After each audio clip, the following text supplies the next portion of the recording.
तो आइए आज हम लोग पढ़ेंगे लाइट, चैप्टर 10 एनसीईआरटी। ठीक है, इसमें हम दो चीज पढ़ेंगे। एक तो है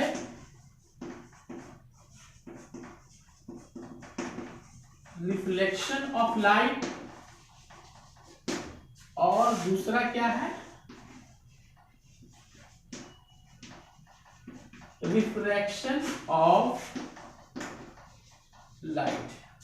ठीक है, पहला रिफ्लेक्शन ऑफ लाइट, दूसरा रिफ्रैक्शन ऑफ लाइट। ठीक है, तो सबसे पहले हम इसके बारे में पढ़ेंगे, रिफ्लेक्शन ऑफ लाइट। चलिए शुरू करते हैं। तो रिफ्लेक्शन ऑफ लाइट कहता है क्या है, the bouncing back of light when it strikes a smooth or polished surface is called reflection of light। ठीक है, इसको हम ऐसे समझते हैं कि ये जो है आपका पॉलिश्ड सरफेस है। क्या है? पॉलिश्ड सरफेस, ये आपका पॉलिश्ड सरफेस है। ठीक है, तो जब कोई रे ऑफ लाइट जो है इस तरह से इस पॉलिश सरफेस पे स्ट्राइक करता है, ठीक है, तो क्या होता है, ये अगर यहां पर एक हम नॉर्मल ड्रॉ कर दें, ये ठीक है, ये नॉर्मल है आपका, तो इस नॉर्मल से ये जो रे ऑफ लाइट जो इस सरफेस पे स्ट्राइक कर रहा है, ये जो एंगल बनाता है, ठीक है, वो उसी सेम एंगल से क्या होता है, वो यहां से बैक हो जाता है। ठीक है, बैक, उसी सेम एंगल से क्या होता है, बैक हो जाता है। ठीक, तो इसी को हम लोग कहते, इसी फेनोमेना को जो हम लोग कहते हैं रिफ्लेक्शन ऑफ लाइट। ठीक है, इसका हम कुछ नाम दे देते हैं, ये BNO। ठीक है, ये AO रे जो है वो क्या है, इंसिडेंट रे। क्या कहेंगे इसको, इंसिडेंट रे। ठीक है, और ये लाइट अब क्या हुआ, फिर ये इंसिडेंट रे इस सरफेस से टकराने के बाद क्या हुआ, उसी दिशा में क्या होता है, उस सेम एंगल बनाते हुए वापस हो जाता है। ठीक है, तो इसको हम लोग कहेंगे यानी BO, ये OB, यहां से क्या रे इस तरह से जा रहा है, OB, तो इस रे को क्या कहेंगे हम लोग, reflected ray. Reflected ray, reflected ray. ठीक है, और ON ये आपका नॉर्मल है। ठीक है, ON क्या है,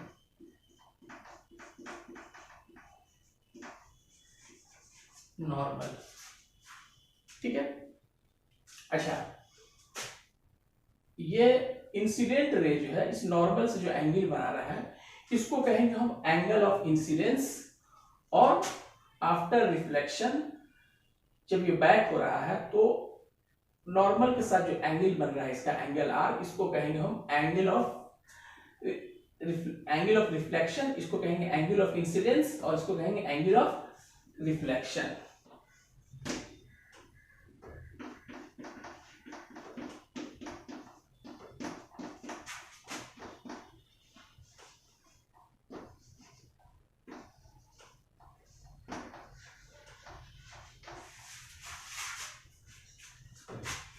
तो एंगल AON को क्या कहेंगे हम, angle of incident.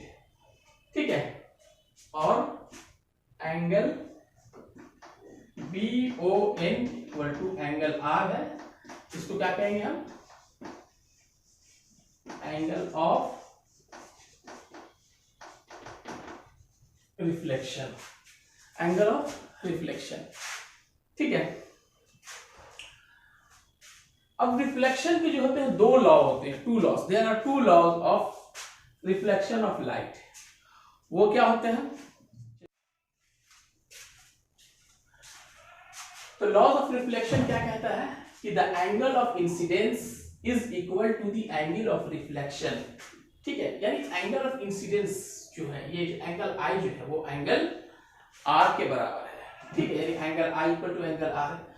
Second law क्या कहता है उसका कि इंसिडेंट रे, ये आपका इंसिडेंट रे है और द नॉर्मल, ये आपका क्या है, नॉर्मल है, एंड द रिफ्लेक्टेड रे, ये आपका रिफ्लेक्टेड रे है, all lie in the same plane, सभी क्या है कि एक ही प्लेन में है। ठीक है, ये आपका लॉ ऑफ रिफ्लेक्शन है। ठीक है, आइए अब हम समझते हैं प्लेन मिरर के बारे में। ठीक है, प्लेन मिरर, प्लेन मिरर होता है क्या है? प्लेन मिरर जैसा हम लोग घर में यूज करते हैं, ठीक है, जनरली वही प्लेन मिरर होता है। हमने अभी क्या कहा था कि किसी स्मूथ सरफेस हो या पॉलिश सरफेस, अगर रे ऑफ लाइट जो है मतलब इस तरीके से आ रहा है, इस तरीके से रे ऑफ लाइट जो है इस तरीके से आ रहा है, ठीक है, और यानी टू दी नॉर्मल आ रहा है, ठीक है, नॉर्मली इस तरह से स्ट्राइक कर रहा है सरफेस पे, नॉर्मली इस तरीके से स्ट्राइक कर रहा है, तब यहां पर एंगल ऑफ इंसिडेंस क्या होगा या एंगल ऑफ रिफ्लेक्शन क्या होगा? ठीक है, हम लोगों ने क्या पढ़ा था कि ठीक है, मानते यहां से ये एंगल है, ये एंगल मानते यहां से 35 डिग्री है, ठीक है ना, तो ये भी 35 डिग्री होगा। ठीक है, अब क्या होगा, अगर लाइट इस तरीके से आ रहा है तो एंगल और कम होगा, अगर लाइट इस तरीके से आ रहा है तो एंगल और, फाइनली लाइट अगर ऐसे आएगा तो यहाँ पर एंगल ऑफ इंसिडेंस क्या हो जाएगा, 0 हो जाएगा, तो एंगल ऑफ रिफ्लेक्शन भी क्या होगा, 0 होगा। ठीक है, एंगल ऑफ इंसिडेंस भी क्या होगा, 0। जब लाइट नॉर्मली स्ट्राइक करेगा तो एंगल ऑफ इंसिडेंस 0, तो एंगल ऑफ रिफ्लेक्शन भी क्या होगा, 0 होगा। ठीक है, ये मान लीजिए आपका प्लेन मिरर है,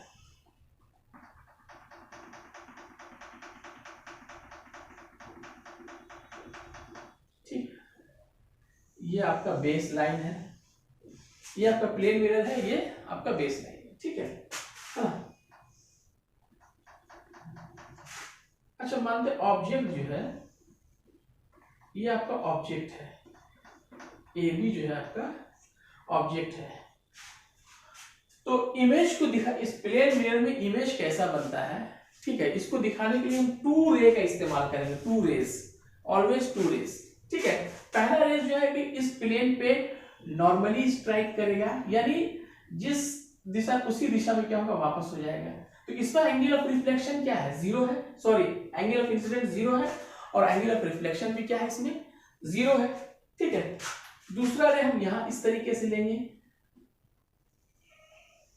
ठीक है, तो ये इस हिसाब से, ये अगर नॉर्मल है तो ये एंगल क्या बना रहा है, आई बना रहा है, ठीक है, तो ये क्या होगा, इस प्लेन मिरर से टकराने के बाद क्या होगा, हमने क्या पढ़ा था कि उसको वही सेम एंगल बनाते हुए क्या होगा, बैक हो जाएगा। ठीक है, तो यहां से क्या होगा, ये बैक हो जाएगा इस तरीके से, तो ये जो एंगल बनेगा आपका, ये एंगल आर, यानी एंगल ऑफ रिफ्लेक्शन। अब हम क्या देखते हैं कि ये रे और ये रे है जो कहीं आपस में मिलेगा नहीं, ठीक है, कहीं डाइवर्ज होते हुए जा रहा है, फैलते हुए जा रहा है, तो हम क्या करते हैं, एक इमेजिनरी लाइन हम लेते हैं, एक इमेजिनरी लाइन, इस तरह से एक हम डॉट लाइन पीछे क्रिएट करते हैं। ठीक है,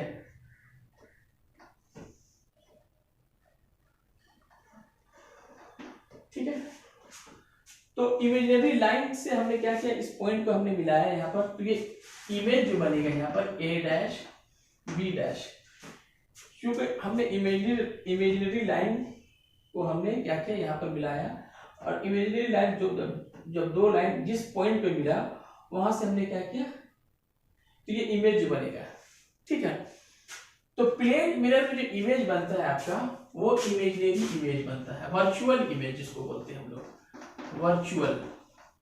वर्चुअल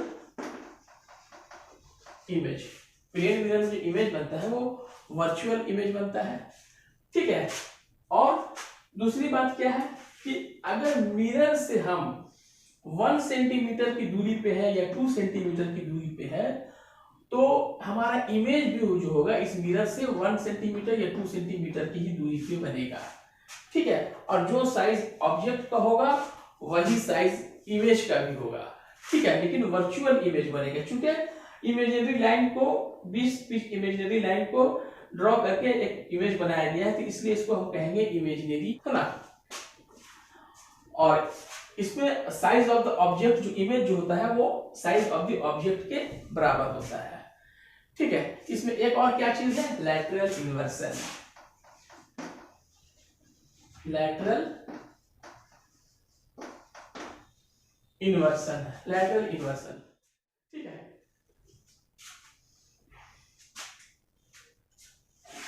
तो लैटरल इन्वर्सन होता क्या है, लैटरल इन्वर्सन होता क्या है कि मिरर में क्या होता है कि जो राइट है वो उसके इमेज में लेफ्ट में दिखाएगा, ठीक है। जो मिरर के सामने जो चीज राइट है वो मिरर के बैक साइड में क्या है, लेफ्ट है, ठीक है। जैसे हमने अपना नाम लिखा है यहाँ पर जेड, ठीक है।